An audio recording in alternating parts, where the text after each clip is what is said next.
এটা কার জন্য হয়েছে? ডিরেক্ট সিলেকশন টুল সিলেক্ট করা না থাকলে এটা হইতো না। ওকে, তারপরে কি করব? তারপরে কিবোর্ড থেকে শিফট বাটন প্রেস করে ধরে এই যে ডান পাশের নিচের কর্নারটাকেও এভাবে দাগ দিয়ে দেবো। তাহলে দেখেন, একটা দুইটা তিনটা কর্নার এরকম ছোট ছোট বৃত্ত আছে, একটা কর্নারে এই বৃত্তটা নাই। এখন আমার কি করণীয়? এখন যদি আমি এই দেখেন যে কোনো একটা বৃত্তের কাছে, এই বিন্দুর কাছে মাউসের কার্সরটা নিয়ে আসলে একটা কার্ভ চিহ্ন দেখা যায়, চাঁদের মতো, বাঁকা চাঁদের মতো একটা কার্ভ চিহ্ন দেখা যায়। এই নিচেরটাতে আনলেও সেম। এইটাকে আমরা মাউস থেকে ক্লিক করে ধরে যদি নিচে ভিতরের দিকে এরকম টান দেই, তাহলে দেখেন চারপাশ থেকে এটা কি হয়েছে, তিন পাশ থেকে রাউন্ড হয়ে গেছে, এক পাশ থেকে এটা একটা পাশ থেকে সমান অবস্থানে আছে। তিন পাশ থেকে রাউন্ড হয়ে কি হয়েছে, একটা পাশে সমান একটা অবস্থান তৈরি হয়েছে, এক পাশ এরকমই আছে। ঠিক আছে, এবার আমরা সিলেকশন টুলে ক্লিক করে দিলাম, কারণ আমাদের ডিরেক্ট সিলেকশনের আর কাজ করব না। এবারে আসি এখানে শেপ, এখানে শেপ টুলের মধ্যে একটু রাইট বাটন ক্লিক করি। রাইট বাটন ক্লিক করলে আরো অনেকগুলো শেপ এখানে পাবো। এখান থেকে আসি এলিপস টুলে। এই যে এলিপস টুল দেওয়া আছে, এটাতে ক্লিক করে ঠিক মিডল পয়েন্টে না হোক একটা যে কোনো একটা জায়গায় এসে একটা ক্লিক করে দিলাম। আচ্ছা, আমাদের কি মনে আছে আমরা একটু আগে যে রেক্টেঙ্গেল টুল নিয়েছি, এই রেক্টেঙ্গেল টুল নিয়েছিলাম 1040 বাই 1040। এখন এই ভিতরের ভিতরে একটা ইলিপস টুল নিব, সেটা নিব হচ্ছে ধরেন 1040-এর অর্ধেক। 1040-এর অর্ধেক কত? 520। আমরা 520 বাই 520 দিয়ে একটা এলিপস টুল নিলাম। এলিপস টুলটাকে যাতে চেনা যায়, যেহেতু একটা একই শেপের মধ্যে দুইটা পড়ে গেলে কি হবে, একই কালারের হবে, চেনা যাবে না। আমরা একটু ভিন্ন কালার দিয়ে নেই এখানে। ভিন্ন কালার দিয়ে দুইটার মধ্যেই এটা সংযোগ স্থাপন করি। এই যে ইলিপস টুলটাকেও মিডলে নিয়ে যাই। মিডলে নেওয়ার জন্য কি করব, দুইটা কাজ করব। অ্যালাইন হরিজন্টাল অ্যালাইন সেন্টার এবং ভার্টিক্যাল অ্যালাইন সেন্টার করে দিলে কি হবে, এটা একদম মাঝখানে চলে আসবে। তাহলে এখন কি হলো, দুইটা শেপ মিলে একটা জায়গায় আসলো, একটা শেপের উপরে আর একটা শেপ। এই মাঝখানে যে শেপটা আমরা দিয়েছি, এই মাঝখানের শেপকে একটু কপি করে নেব। একটা শেপকে কিভাবে কপি করতে হয় সেটা হলো, এটাতে কিবোর্ড এটা থাকা অবস্থায় অল্টার বাটন প্রেস করব। কিবোর্ড থেকে যদি অল্টার প্রেস করি তাহলে দেখেন এখানে সাদা কালো দুইটা কার্সর দেখা যাচ্ছে একত্র। এবার মাউস থেকে ড্র্যাগ করে ধরে এই বরাবর দেখেন একটা গাইড দেখা যাচ্ছে, এখান থেকে উপরের দিকে টেনে নিয়ে নিলে উপরের দিকে এভাবে যাবে। বোঝা গেল? আমরা কন্ট্রোল জেড দিয়ে আগের পর্যায়ে গেলাম, আমরা দেখিয়ে নিলাম যে কিভাবে কপি করে শেপ গুলোকে। ওকে, যে কোনো লেখা যে কোনো শেপ আপনি এভাবে কপি করে ডুপ্লিকেট করে নিতে পারবেন। অল্টার প্রেস করে ধরে টান দিতে হবে। আমরা এখানে আরেকটা শেপ নিব, আরো একটা ইলিপস শেপ নিব। ইলিপস টুল নিলাম, নিয়ে এখানে ক্লিক করে দিলাম, এবং এটা কত দিয়েছিলাম, 520 বাই 520, এর অর্ধেক দিব। 520-এর অর্ধেক কত? 260। এবং হাইট ওয়েট দুইটাই, 520-এর অর্ধেক হলো 210। ঠিক আছে, 260 করে দিলাম এখানে, ওকে করে দিলাম। তাহলে এখন এটা কি হয়েছে, এই মাঝখানে যে আগের শেপটা নিয়েছিলাম তার ঠিক অর্ধেক হয়েছে না? এই অর্ধেক টুলটাকে এখান থেকে সিলেক্ট করে ধরে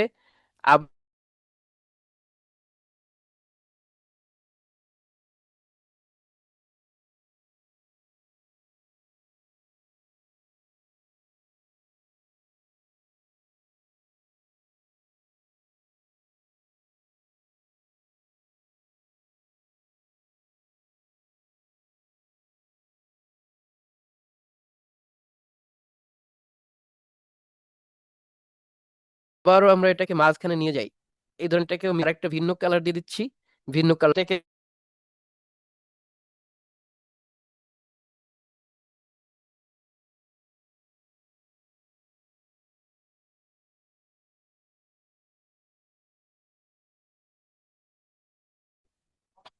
এখানে যখন ইন্টারসেক্টটা শো করবে, আচ্ছা স্ক্রিন শেয়ার কি অফ হয়ে গেছে?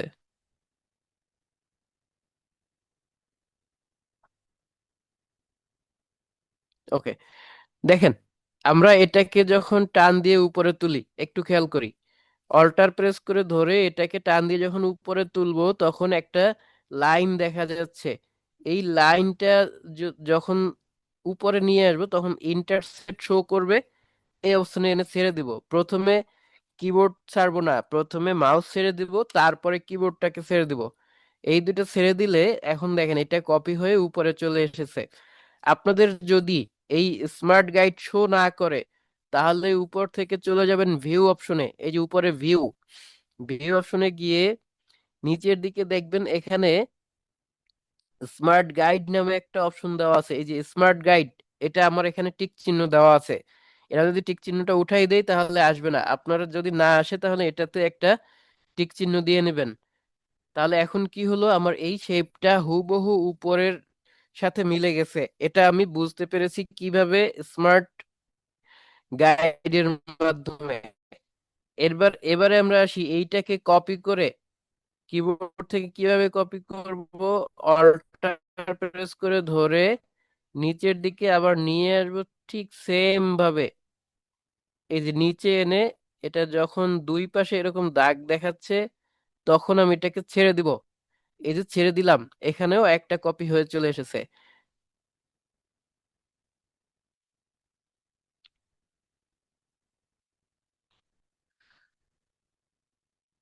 ওকে, এখন এই এই শেপটাকে আরেকটা কপি করে আমরা এটার ঠিক বাইরে এনে রেখে দিলাম।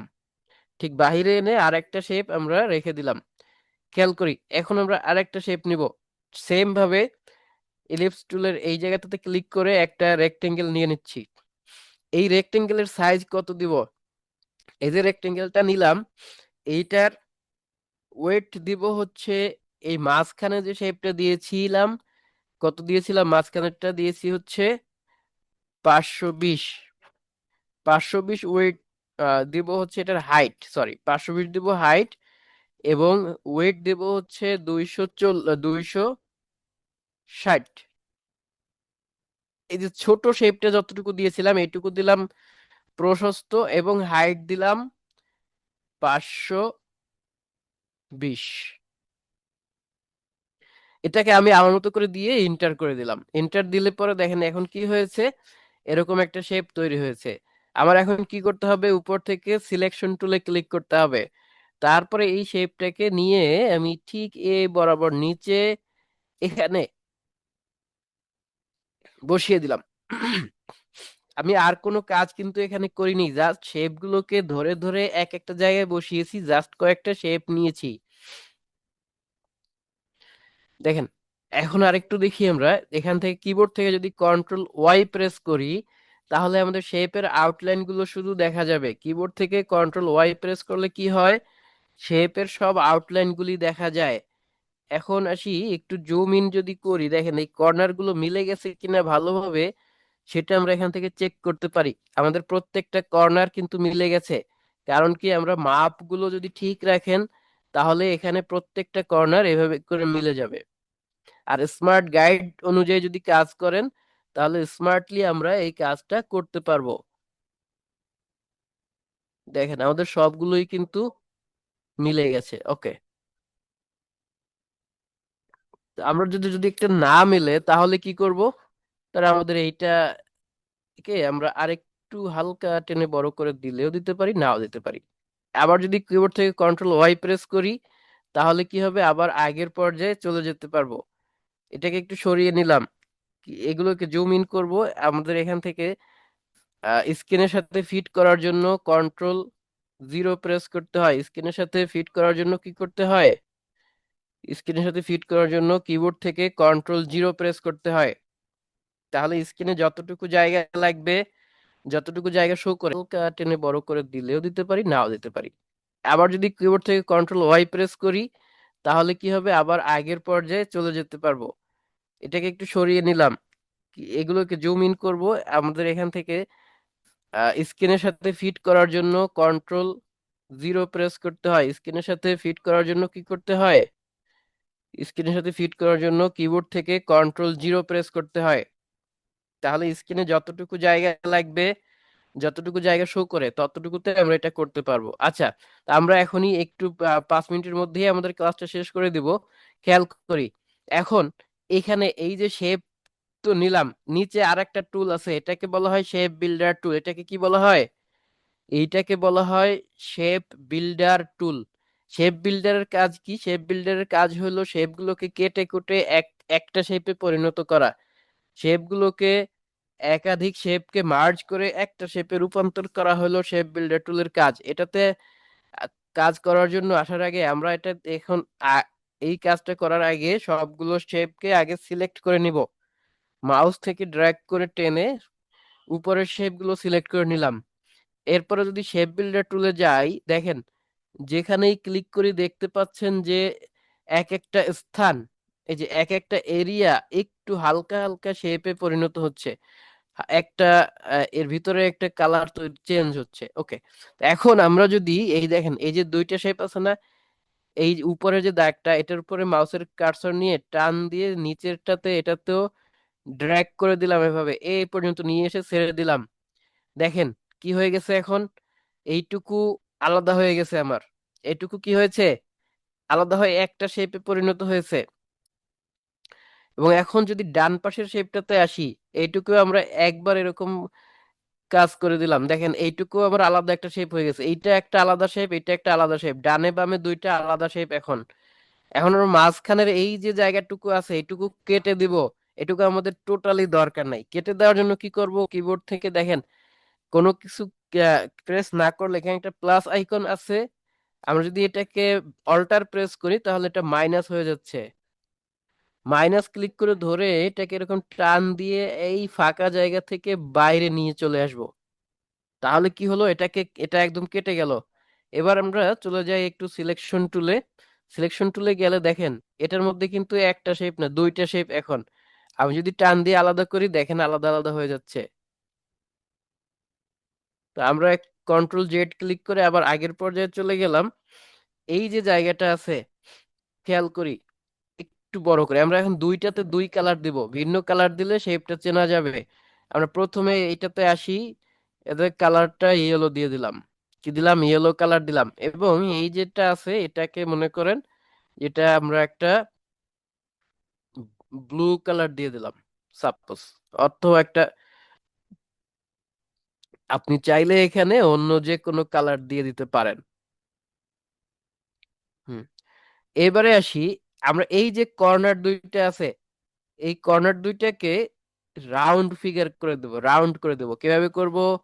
এখান থেকে ডিরেক্ট সিলেকশন টুলের কাজ আমরা দেখেছিলাম যে এখানে যদি আমরা এভাবে দুইটা কর্নার একবারে ধরি, ধরে ভিতরের দিক থেকে টান দিলে এটা রাউন্ড হয়ে যাবে। এখন দেখেন এই রাউন্ড আর এই যে রাউন্ড, এই দুইটা সেম। এই যে এটাকে এখানে যদি বসিয়ে দেই, তাহলে এরকম আমরা শেপ বিল্ডার টুল দিয়ে শেপ দিয়ে সুন্দর সুন্দর লোগো ডিজাইন করতে পারি। তা আশা করি আমরা যতটুকু কাজ শিখলাম আমাদের কাজে দিবে এইটুকু। এরকম একটা ডিজাইন আপনারা তৈরি করে ফেলবেন।